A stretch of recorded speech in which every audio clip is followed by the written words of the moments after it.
Alright guys, back again. Justin here with H-Town Garage. Another unboxing video. Gonna have a bunch of tool videos coming up. If you like what you see, I'd appreciate giving it a like. Maybe consider giving it a subscription. Gonna have a lot of stuff coming up. I've got a whole garage full of tools. Some from Harbor Freight, some from Amazon. Seems to be the new way to go for guys that don't have a huge budget and want to be a weekend warrior, but just on a limited budget.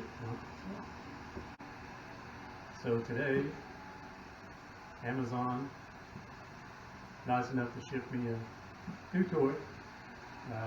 Ordered a Forney welder. Came in today. I think it cost me $229 plus tax, I want to say.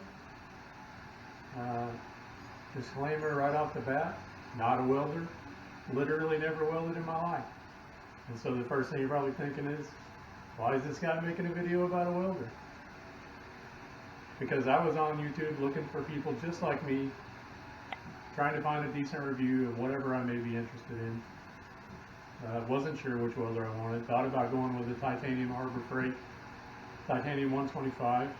A lot of you guys probably noticed most of their stuff's not in stock right now, and those welders are definitely one of the items that have not been on the shelf in our area for quite a while. So got on Amazon. Wasn't my first option. I do buy a lot from there, but usually not the big stuff. I want to go put hands on it in the store and at least look at it a little. Found myself on YouTube looking for reviews on welders for Amazon. This one seems to do well. The reviews are out on this one. A lot of guys seem to like it. Price was okay. Want to do some weekend stuff. Gonna be working on a truck project coming up, an old C10 Generation 2 build. Definitely going to need to do some welding at some point here, and figured I might as well get off in it and see what happens. So we've got the Forney from Amazon. I think you can get them at Home Depot as well.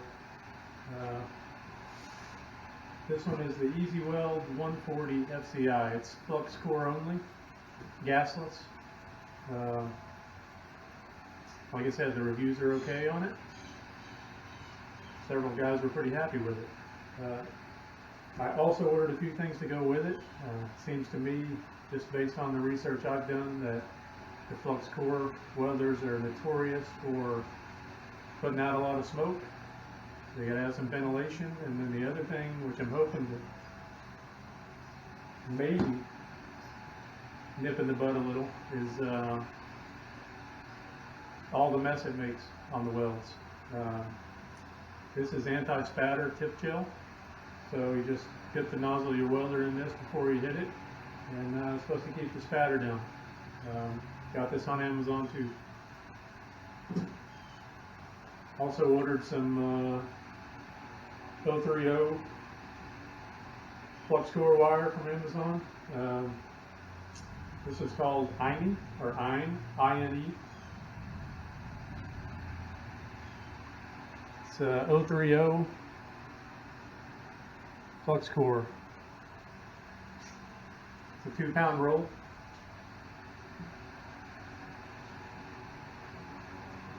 I was going to get some from Harbor Freight. I was just there earlier and seen some reviews where guys are saying don't buy the cheapest you can get. Maybe spend a little bit extra money, and it may cut down on the spatter and give you better penetration.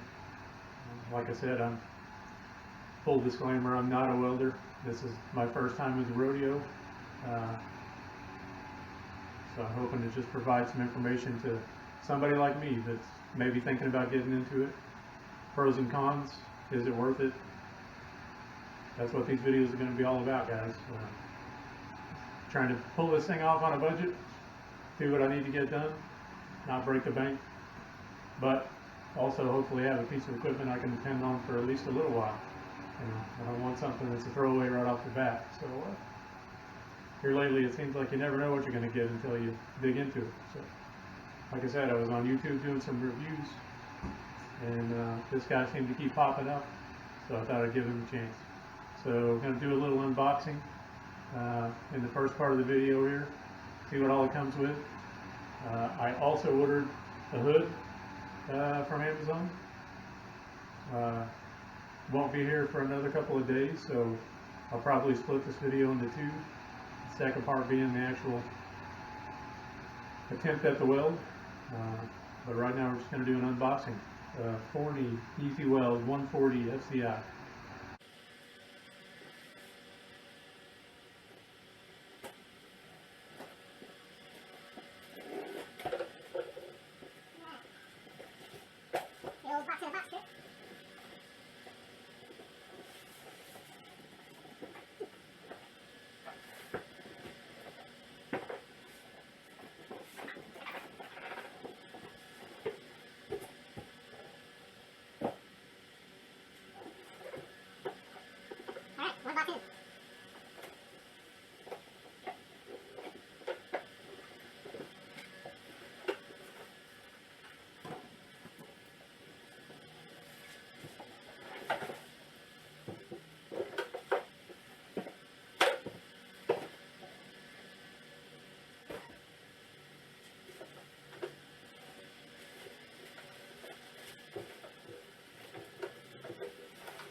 The exact weight is, guys, but it almost feels like it doesn't weigh enough. You see my little wrist. They're making these things smaller and smaller nowadays.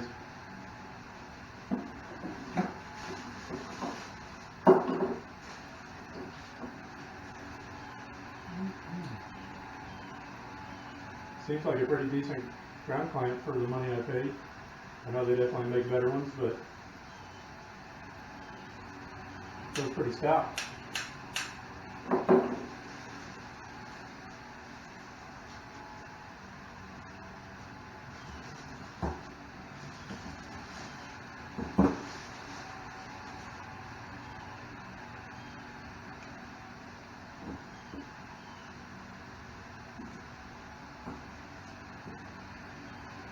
Okay, it comes with about an 8-foot lead, looks like.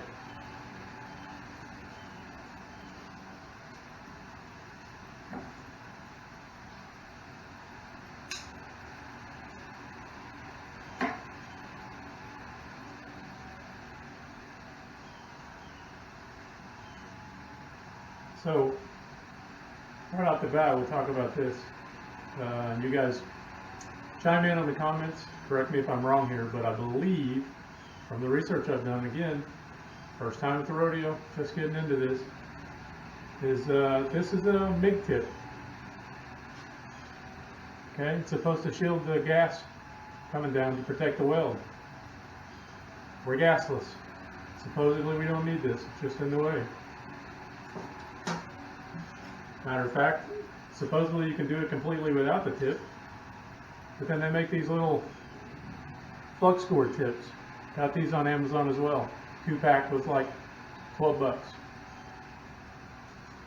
So, hoping that replaces this big bulky thing that gets in the way and doesn't let you see your weld.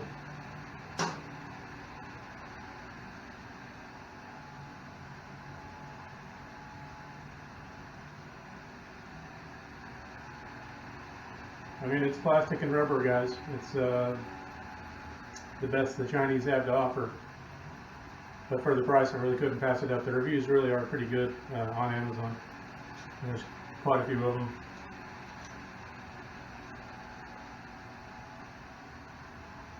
By no means do I expect my first few welds to look like anything anybody would be proud of. But I've got a lot of time to practice.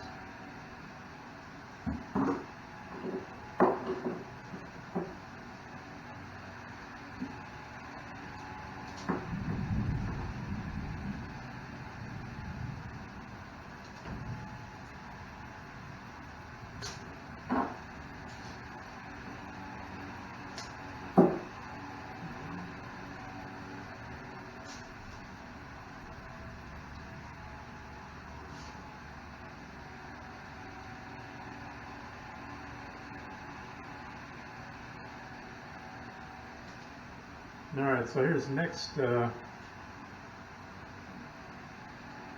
little piece of the puzzle. Standard 120 volt reset plug-in.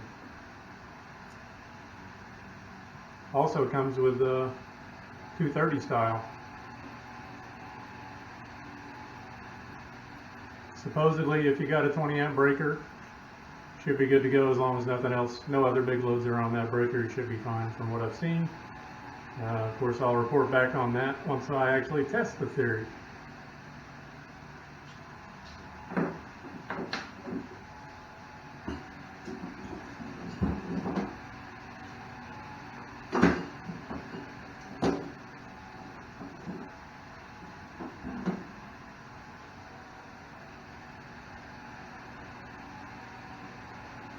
So you've got fully adjustable voltage, or I guess some guys call it heat, and then your wire speed. So it's a lot of the older style welders, I guess, just had certain notches you could turn to. This thing's completely adjustable from 1 to 10 on either.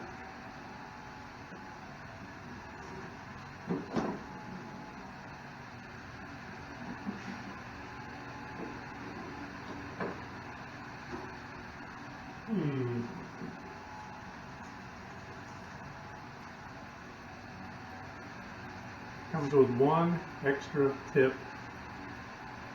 and no wire.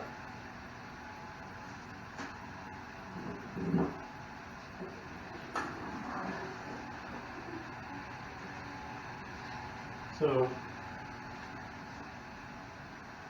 from the looks of this spool, I'm saying it would probably hold a bigger roll.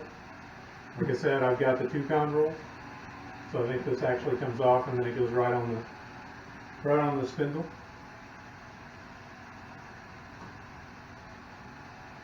But the good news is it will hold more wire apparently.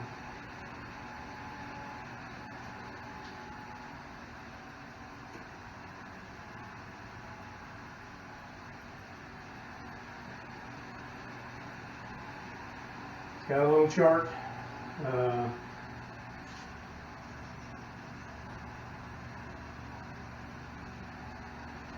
Just based on that, it shows it'll go from 22 gauge sheet metal up to 1/4 inch flat plate. Seems like I remember reading or seeing online in the instruction manual it doesn't actually show it'll do 1/4 inch, but shows it right there. Basically, your balls to the wall, 10 and 10, and it might do 1/4 inch. I'm really not thinking I'm going to go anywhere near that thick. A lot of the stuff I'm going to be doing is replacing like body panels on the old truck and things like that. And so hopefully this thing doesn't blow through that stuff on the lower speeds and the lower heat.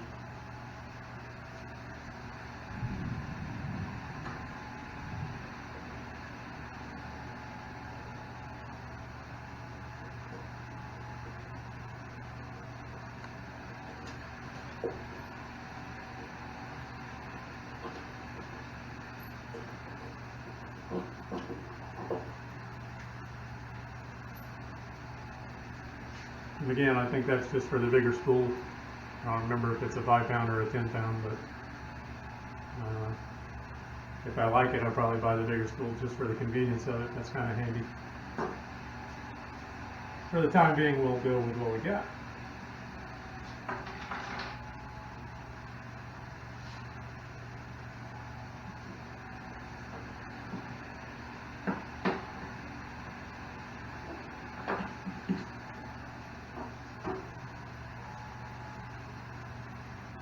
Okay, first potential hiccup.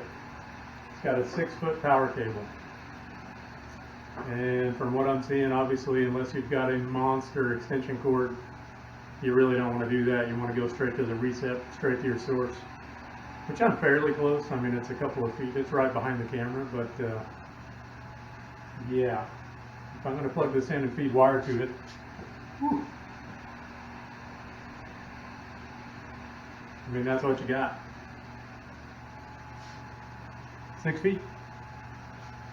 Not sure that I care for that, but I do have 4 or 5 resets in the garage here, so should be able to make that work.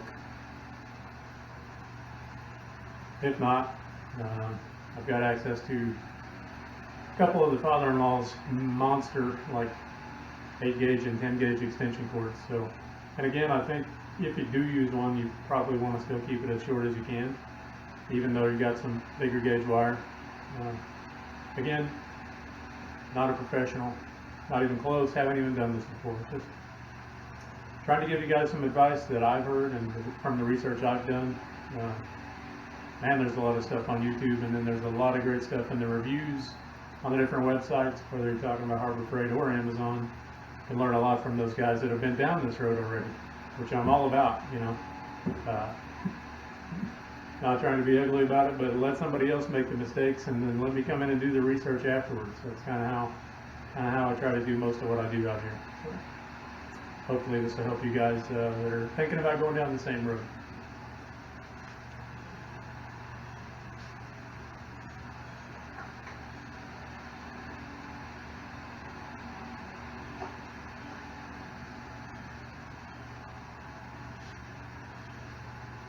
Inatub.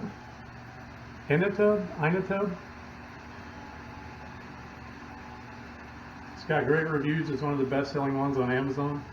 I think it was like $18 or $19 for the 2-pound roll.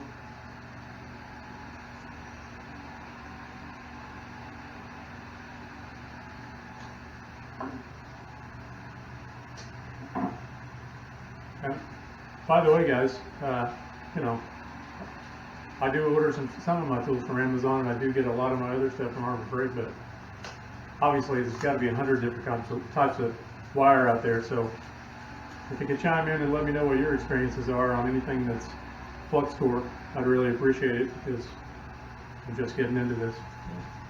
Let me know what you guys' favorites are, and if you've had good or bad luck. I'm all about learning from the crowd, guys. Hopefully I can give back. That's what I'm hoping this channel can do.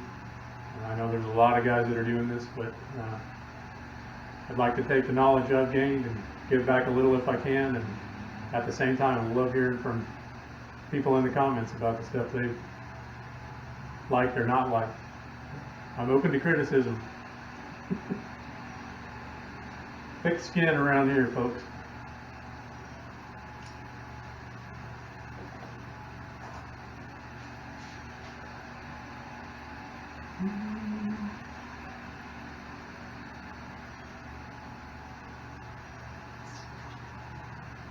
So,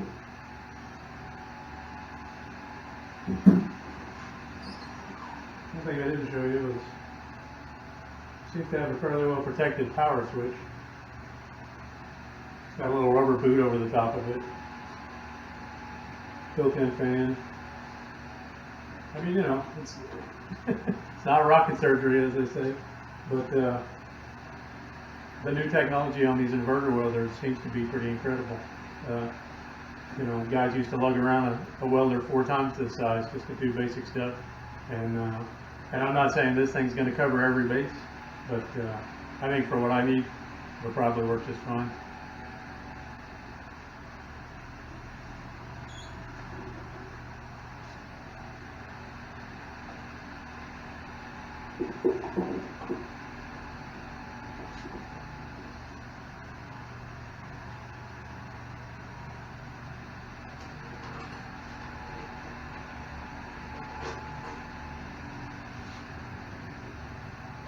So it's got a little groove there. There's only the washers that tighten down only go in there one way. I guess so they can't spin when everything else is spinning.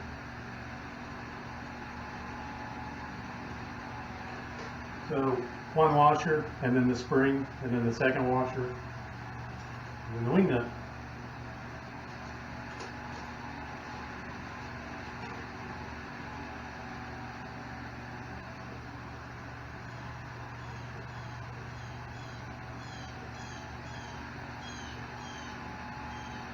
So backlash is a big thing with these spools of wire.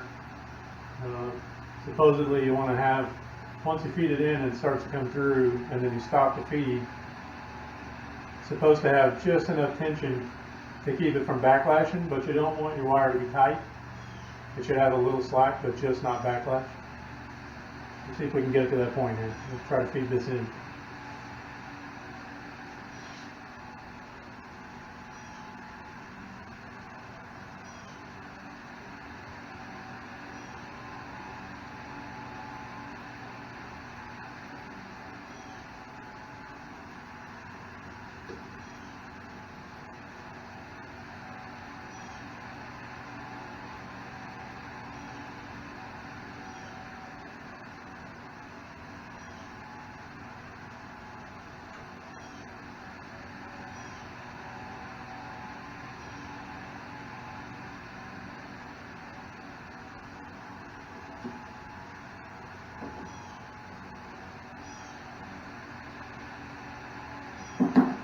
Might help if I turn it on. Did I say I've never done this before? Eureka, we have fan.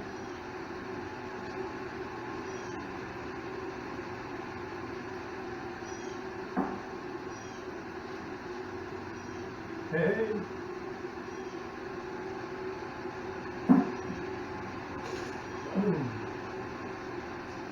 Hey. I was saying something about backlash. Yeah, we got that.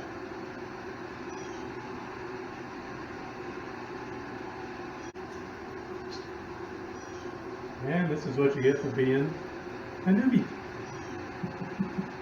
I'm going to show you. I'm not too proud to show you my mistakes. We're all human. I have no clue what I'm doing. But if this can help somebody else, it's going to be on the video.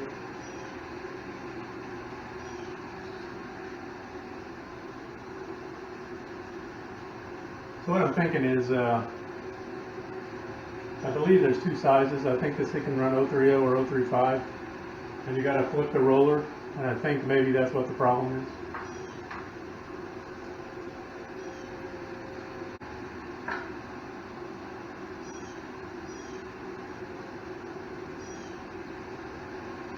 So, turns out I was wrong.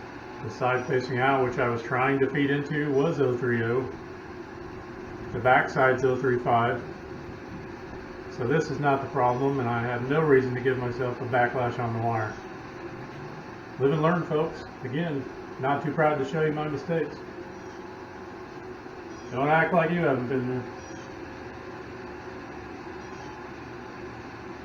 there. Anybody want to help? Come on over.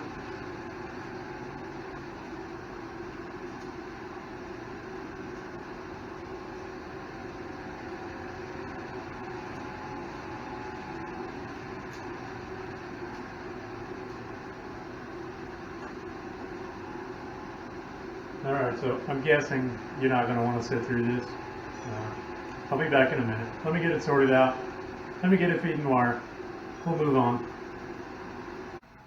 Okay guys, take 2 or 3 or 4. Not sure where I'm at now. Got the bird nest figured out. Got the feeder figured out. Got the speed figured out. So, here's where you guys can learn from me, I hope. This is what it's all about. This is why I'm doing this in the first place. This little knob at the top here, allow me to demonstrate.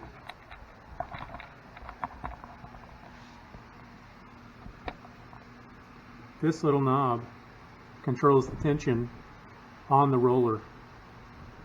It was too tight. So I had my speed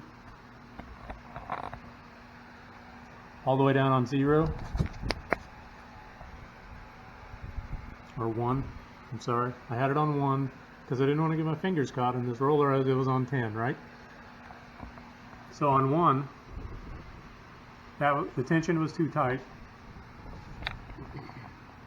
and it wouldn't feed. Every time the wire got to the roller, it would just stop. Also had the tension wrong here. So between the two of those, I didn't have a chance. The roller was on there correctly. I took it completely out, thinking that maybe It was on backwards because it can actually do 035 and 030 wire. It was on there correct. 030 was on the outside. Put it back together. Didn't tighten this down as far. Turned my speed up a little to where I got it to feed, and it wouldn't feed until my speed was on 3. It wouldn't even grab the wire until it was on 3. So at that point I realized I was probably doing something wrong. Changed the tension here, changed the tension here. Got some slack here now. And it picked right up, and now I can dial it back down to 1 and it will roll. So cranked it up.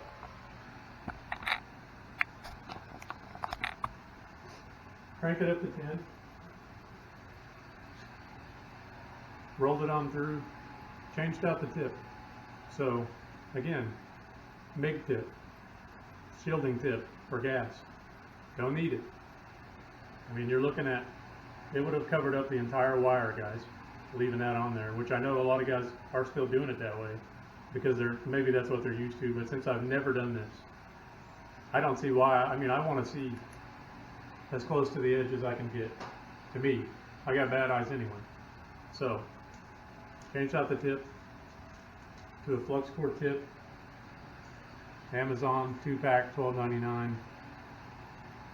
Show you the part number. That's Metal Man 2-pack flux core nozzle. Part number. And again, supposedly just so you can see what you're doing with these things a little better if you can. And again, I've got the anti-splatter Contesco tip dip, Amazon. Forget the price on this. I'll have to maybe put it down in the description below. Not out of the park by any means. So, got it to feed wire. That's as far as we can go tonight. Got a welding hood coming in 2 days.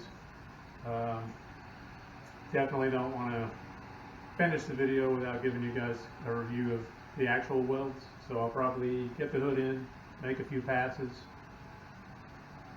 I mean, the idea is to show you guys what a new guy can do, in case you are that new guy also, like I was looking for this. And I probably won't show you the very first pass, maybe after the fact, but I'll make a few passes until I'm halfway comfortable with it. And then I'm going to show you my mess ups. I'm going to show you everything it does or doesn't do, or if I hate it or if I love it, so that you'll know. And maybe you can correct me. Hey, if you guys see me doing something wrong with a novice mistake, the lifetime welder would obviously know better.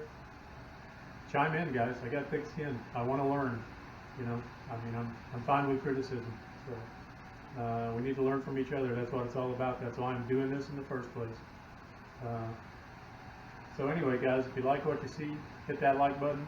Consider subscribing. I greatly appreciate it. Let's learn from each other. This is maybe my 3rd video I've done so far on this new channel, H-Town Garage, and gonna have a whole bunch more coming up, like I said in the beginning. Tons of stuff to do reviews on, tons of things to screw up, just like you guys probably do. Hopefully we can both get a laugh out of it and learn something along the way. So have a great day guys, and we'll cut back in a couple of days when I get my hood and show you how bad of a welder I'm really going to be.